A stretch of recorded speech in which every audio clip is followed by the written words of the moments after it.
You woke up today, but did you wake up? You are running on old software default settings coded by fear, trauma, and other people's expectations. That trauma, it's a cage. That fear, it's just a file. It's time to locate the source code. It's time to look past the illusion and see the operating system. Delete the files, recode reality. Welcome to Recode Reality. Imagine you're standing in the middle of chaos. People rushing, phones ringing, someone's arguing in the corner, someone's crying on a call, someone's panicking over a deadline. Everyone is vibrating with noise, except you. You're still breathing slow, observing. It's not that life is easier for you. You just stopped letting every small thing drag you around like a puppet.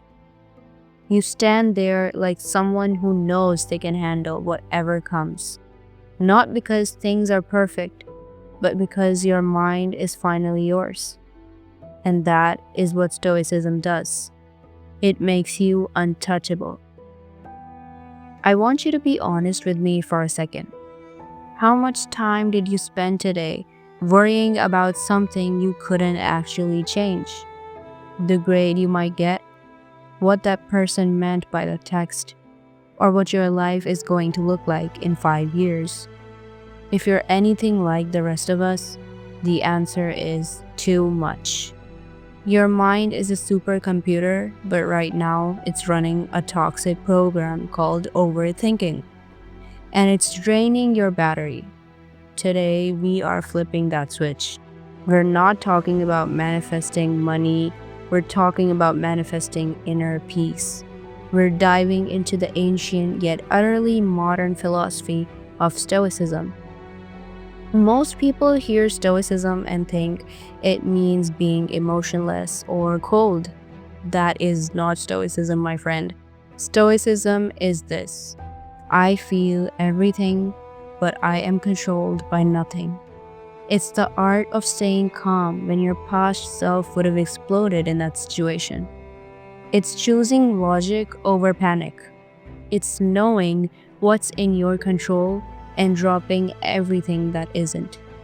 You become the person who doesn't react. You respond. And it's in that small difference that your entire life upgrades. We live in an age where everything is designed to trigger you. Notifications, comparisons, fake emergencies, everyone wanting something from you. Your brain is in survival mode 24/7. That's why you feel tired even when nothing big happened. Because your mind never gets a moment of stillness. Stoicism gives you that stillness back. It gives you your mind back. There comes a moment in everyone's life where you realize life isn't stressful, your reactions are. And once that hits you, everything changes. The single most powerful lesson in Stoicism, and the one that will instantly stop 90% of your anxiety, comes from the philosopher Epictetus. He called it the Dichotomy of Control. It's simple but revolutionary. Some things are up to us, and some things are not. Up to us, our opinions, our intentions, our desires, our actions, and how we respond to external events. Not up to us. Other people's opinions, our reputation, the weather, traffic, whether a plane is on time, or the final outcome of an event you've already prepared for. Every time you feel that anxious knot in your stomach, ask yourself this one question: is this in my control? If the answer is yes, then stop worrying and take action. If the answer is no, then also stop worrying and let it go. Example: worrying about a job interview you already completed. Your preparation and effort were in your control. The hiring manager's decision is not. You have done everything you can. The anxiety you feel right now is simply wasted energy. Redirect that energy back toward what is next. Stoicism isn't just theory, it's a toolkit. I figured out 2 powerful mental exercises you can start using tonight to strengthen your self concept and become your higher self. Tool 1: Memento Mori. Embrace your finite time. Memento Mori means remember that you will die. I know that sounds dark, but hear me out.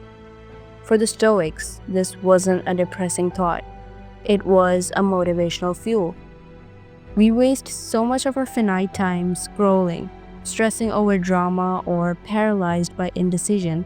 Thinking about the limited time you have forces you to prioritize. Ask yourself, if this was my last week on earth, would I be spending my energy on this specific worry? Suddenly, the minor drama with a friend seems irrelevant. The fear of starting that side hustle fades, replaced by the urgency of doing it. Because after all, death is the ultimate filter for what truly matters. Use it to stop sweating the small stuff and start making an impact. Tool number 2: Premeditatio Malorum. Practice misfortune. This one is counterintuitive. The Stoics literally practice misfortune in their minds. Premeditatio Malorum means premeditation of evils. This isn't manifesting a bad outcome, it's vaccinating your mind against being shocked. If you're worried about a presentation, imagine the worst case. You forget a key point or the slides crash. Then, mentally run through your response. If the slides crash, I will smoothly transition to a story I know by heart. If I forget a point, I'll simply pause, take a drink of water, and move on to the next section. When you mentally survive the worst outcome, the actual outcome almost never feels as bad. You shift from a victim of circumstances to someone who is ready for anything. This practice removes the power of the unknown fear. This is where Stoicism recodes your self-concept. Your higher self is the version of you that is wise, rational, and effective. The Stoics call this virtue. By consistently applying the dichotomy of control, by using your finite time wisely, and by preparing your mind for setbacks, you are not just managing anxiety, you are acting like your higher self. You are creating a new identity, an identity of someone who is resilient, calm, and focused only on what they can control. This isn't fake it till you make it. This is prove it till you become it.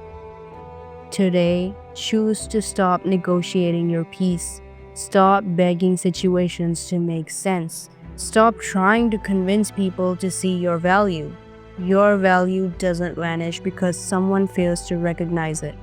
Your path doesn't disappear because you can't see the whole road ahead. Your destiny doesn't cancel itself because you had one bad week or 10. The universe doesn't operate on your anxiety. It operates on your alignment. And Stoicism is that alignment. It's the gentle discipline of asking yourself, is this worth my energy? Is this worth my reaction? Is this worth disturbing my inner world? Most of the time, the answer is no. Here's the thing. Every person listening to this, including you, is carrying a battle nobody sees. You're healing things you never talk about. You're trying to do better even when no one notices. You are showing up every day with a quiet kind of courage, and that's exactly what Stoics celebrate. Not loud bravery, not heroic moments, but the everyday discipline of saying, I choose peace, I choose clarity, I choose to protect my mind. Even when you're tired, even when you're hurt, even when life feels heavy, especially then. So, the next time life tests you, And it will. Remember this. You are not here to control the world. You are here to control your response to it. And once you master that, your reality becomes yours again. Your power is not out there. It's in here. Use your mind to take back your energy. You have everything you need to be unshakable. You don't need a perfect life to be at peace. You need a trained mind.